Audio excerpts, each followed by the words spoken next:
Hi guys, welcome back to Movies with Moya, and today I'll be explaining one of our favorite childhood horror films, and that is Coraline. Yes, so if you did not understand it the first time you watch it, don't worry, I've got you covered. And if you're new here, please remember to subscribe and turn on your post notifications so you're notified anytime I release a new review. And don't forget, like, comment, and share this video with your friends.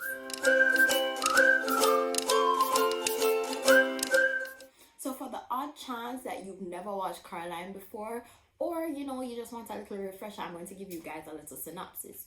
So this movie is about a little girl named Coraline Jones. It's an animated film. She's 10 years old and she has very typical parents. And when I say very typical parents, they're like kind of consumed with work. But I'll tell you how I feel about them later. So they're consumed with work, they're gardeners, and all she wants to do, is have somebody to play with because she's like an only child. And she keeps pestering them and bothering them, but they just don't listen.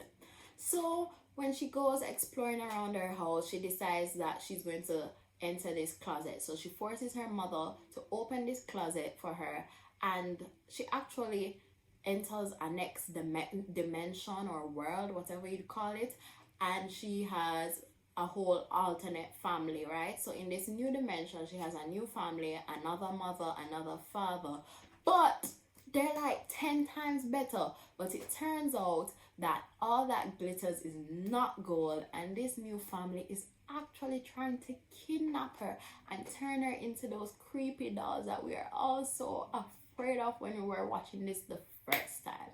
So now that you know the whole story behind it, let me break it down for you. So first things first, let's look at it from the perspective of Coraline. So we have to remember, first and foremost, this is a it's a horror, what you call that? A horror film for children. Yeah, that's the word. It's a horror film for children. So they made Coraline the typical 10-year-old. And when I say typical 10-year-old, I mean somebody that wants to play all the time, go outside in the mud, wants her own way, just wants people to listen to her, complaining about her parents. Because believe it or not, as much as you love your parents, there was probably a time in your life that you used to complain about them and thought that they could be doing more for you, or they could make your life happier. And we all know when we're young, we kind of hate our life, and kind of, not hate, not in such strong words, but we always feel like things can go better and things could be more fun. And she was uprooted from her original home and brought here to this new place, and the only friend she had was YB. Is that how his name is pronounced? But yeah, that was her only friend. So she was just basically very miserable, especially because he talked too much. So let's remember that about Caroline. Miserable 10-year-old girl who wants her own way. Then we have to look at the parents. Now, watching this for the second time, and especially now as an adult, I've realized that the parents are actually very upsetting. Like, not just upsetting because they won't let Caroline have her own way, and I'm seeing it from the perspective of Caroline understanding how she feels as a 10-year-old girl. But honestly, I don't think Caroline was asking for much from her parents, because her mother pretty much sounded annoyed by everything she said, and it's like they weren't making an effort to be her friend or to actually be around her. But we have to understand that Tim Burton wrote this based on the reality of like a lot of kids. Parents are busy with work and all of that, not giving them enough attention. So I understand that, but in retrospect, her parents could have done more to make her feel happy at home. Now we have to look at the actual scary part. So now that you see these two things, the parent-child dynamic, right?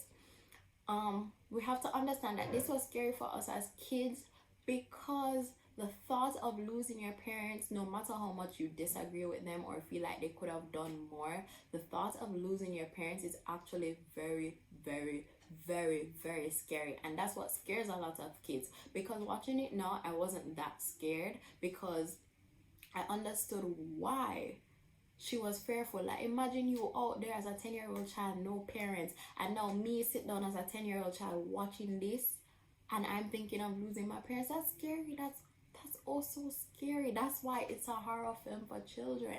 So yeah, if you have not rewatched Coraline recently, go rewatch it and you understand the story and you understand the lesson, because it's basically teaching Coraline how to love, how to put aside differences and appreciate what she has, because not everything that seems better is better. Sometimes it's worse. So don't. This was basically a way of teaching us as young kids to appreciate our parents, and I found it very creative. It was a very creative way to teach us this instead of the regular, children love your parents, whatnot. I think they did a really, really good job with it, and that's why it was so scary. Watching it now, you probably won't find it scary, but you'll understand the value in it. And with that said, that concludes my very, very short review for this movie. And if you liked it, please remember to like, comment, and share it with your friends. And if you're new here, don't forget to subscribe and turn on your post notifications so you're notified anytime I release a new review. Thanks for watching, guys.